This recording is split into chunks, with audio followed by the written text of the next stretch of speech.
प्रभु यीशु मसीह के मधुर नाम में आप सभी को प्रेमी सलाम।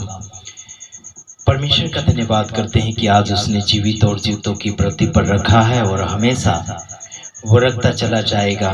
मेरे पास रिपोर्ट के ऊपर रिपोर्ट आते चले जाते हैं, जैसे मसीह लोगों में गड़बड़ियाँ होती चली जा रही हैं और उन्हीं को सभी को सावधान करवाना चाहते हैं लोग, और सबका भला चाहते हैं, सबका सुधार चाहने के लिए सारे मसीह लोग करना चाहिए। और कुछ ही लोग ऐसे हैं जो सुधार करने के लिए कोशिश कर रहे हैं। उन सभी का मैं धन्यवादी हूँ जो सुधार करने के लिए कोशिश कर रहे हैं, लेकिन जो बिगाड़ा कर रहे हैं उन सभी के लिए हम क्या दुआएं मांग सकते हैं।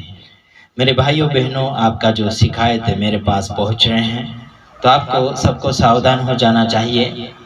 बीते हुए दिनों में काफ़ी लोगों ने हंगामा किया, बाहर के ईश्वर को मान रहे हैं और जो खुद का परमेश्वर और खुद का ईश्वर है उस परमेश्वर को छोड़कर किसी और के पीछे जा रहे हैं।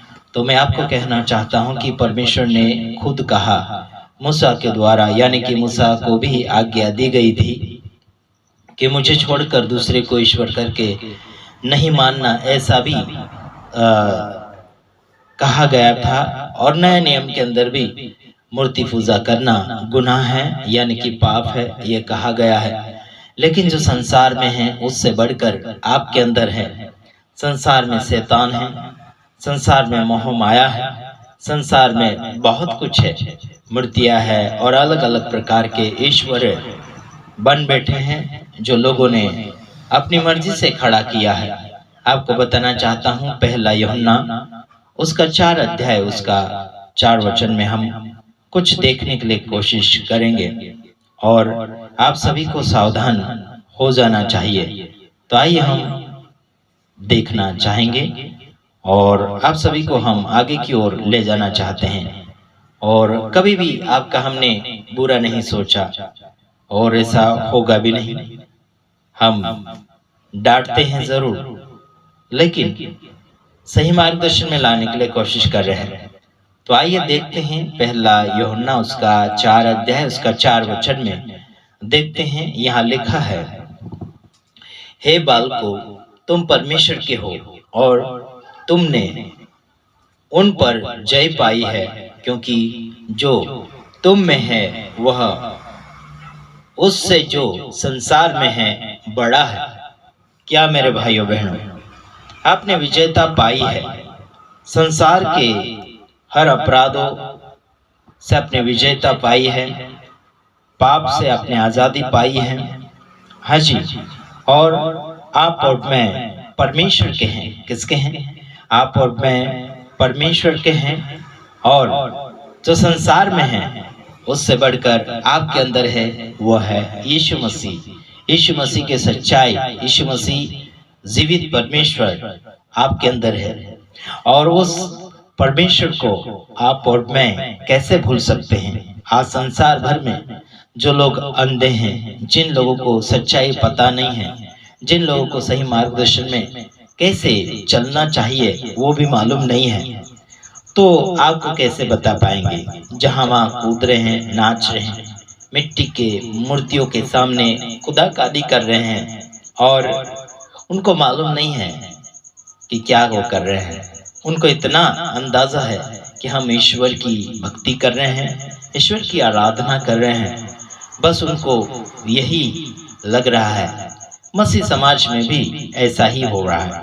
मरियम की मूर्ति के सामने, यीशु की मूर्ति के सामने, क्रूस की मूर्ति के सामने घुटनों को टेके जा रहे हैं और उन्हें मान सम्मान दिया जा रहा है।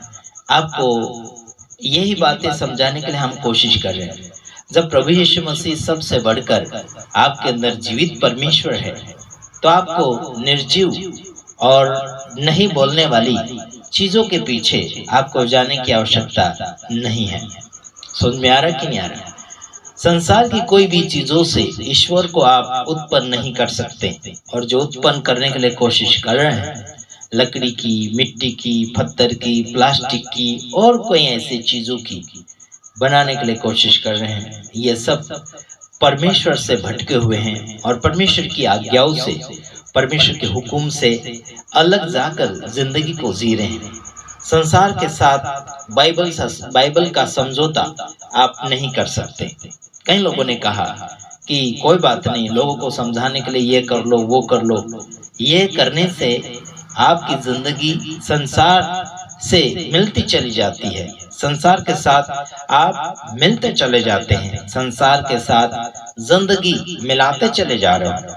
आपको संसार से अलग जिंदगी जीना है, आपको परमेश्वर की जिंदगी जीना है। लोग आज जिंदे हैं, कल मर जाते हैं, है ना। कभी खुशी कभी गम इंसान की जिंदगी में आता है जाता है, लेकिन कुछ लोगों को ज्ञान ज्यादा होने के कारण घमंड उत्पन्न हो जाता है, तो ऐसे घमंडियों को परमेश्वर गिराएगा। कई लोगों को हमने सुधारने के लिए कोशिश की, कहते हैं हमें ये पता है, लोगों को समझाने और लोगों को यीशु मसीह के पास लाने के लिए कोशिश कर रहे हैं, ऐसे कहते हैं। लेकिन मेरे भाइयों बहनों, संसार की चीजों को मिलाकर आप प्रभु यीशु मसीह के पास उद्धार का मार्ग लोगों को नहीं बता सकते, नहीं बता सकते, क्योंकि मिलावट की सेवा करने वाले जीवन आधे अधूरे होते हैं। और प्रभु यीशु मसीह के पास बहुत कुछ पावर है मेरे भाइयों बहनों, कोई मिलावट करने की जरूरत नहीं है, उसके पास बहुत है। उदाहरण देने के लिए भी बहुत ऐसी चीजें हैं जो बाइबल में लिखा गया है। और आपको ये भी बताना चाहता हूँ, कोई भी प्रकार का मिलावट सेवकाई करोगे, आगे जाके धोखा खाओगे, और जो आपके अंदर परमेश्वर है आप उसको पहचानने में देरी कर दोगे, क्योंकि आपके अंदर जो बैठा हुआ है परमेश्वर का बेटा यानी यीशु मसीह, उसको आप पहचान नहीं पा रहे हैं और जगत को पहचानने के लिए जा रहे हैं, जगत के ईश्वरों के बारे में बता रहे हैं, जगत के संसार के नकली यीशु और नकली फोटो के पीछे आप जा रहे हैं, जगत का नकली यीशु के जन्मदिन को आप अपनाते चले जा रहे हैं। आपको मालूम नहीं है सच्चा यीशु क्या कहना चाहता है। उसने कहा कि मुझे छोड़कर किसी और को ईश्वर करके न मानना, और ना ही किसी के पास आप दंडवत कर सकते उसको छोड़कर। मेरे भाइयों बहनों, है ना, पुराने नियम से लेकर नया नियम तक यीशु मसीह समझाते आ रहे हैं। नए नियम में यीशु समझा रहे हैं, पुराने नियम में ईश्वर यानी परमेश्वर समझा रहे थे, लेकिन लोगों को समझने में देरी हो रही है। उसमें हम क्या कर सकते हैं? आप ही बोलिए, हम क्या करें? चलो देख लेते हैं कुछ और बातें। दूसरा तीमुथियुस उसका 1:7 हम पढ़कर समाप्ति की ओर जाएंगे। दूसरा तीमुथियुस देखते हैं। आइए आप अपनी बाइबल खोलने के लिए कोशिश कीजिएगा। दूसरा तीमुथियुस, चलो देखते हैं। दूसरा तीमुथियुस उसका 1:7 देख लेते हैं, तो आपको भी देखना पड़ेगा। चलो देखते हैं। उसमें लिखा, क्योंकि परमेश्वर ने हमें भय की नहीं पर सामर्थ और प्रेम और संयम की आत्मा दी है। क्या बोला है? उसने हमें डरने की आत्मा नहीं दी, भय की आत्मा नहीं दी, परंतु प्रेम और सामर्थ और संयम की आत्मा दी है, खुददारी की आत्मा दी है। आप खुद संभालना सीख जाइए, खुद प्रेम करना सीख जाइए और खुद सामर्थी बन जाइए। आपको डरने की आवश्यकता नहीं है।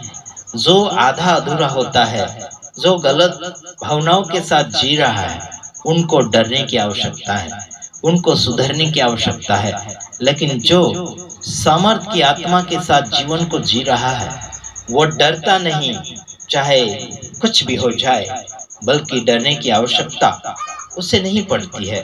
तो आइए, आपको हम हिम्मत देना चाहते हैं, आपको आगे की ओर बढ़ाना चाहते हैं। आप सही मार्गदर्शन में आ जाइए। प्रभु से प्रेम करते हो तो प्रभु की आज्ञाओं का भी पालन कीजिएगा। देखिए, जैसे यूहन्ना रचित सुसमाचार उसका 14:15 में लिखा है, अगर तुम मुझसे प्रेम करते हो तो मेरी आज्ञाओं को मानोगे। यह यीशु मसीह ने बात बोला है। क्या चाहते हो आप? यीशु मसीह से अगर प्रेम करते हो तो यीशु मसीह की आज्ञाओं को मानिए, आगे की ओर बढ़िए। प्रभु आप सबको आशीष करें। आमीन, आमीन।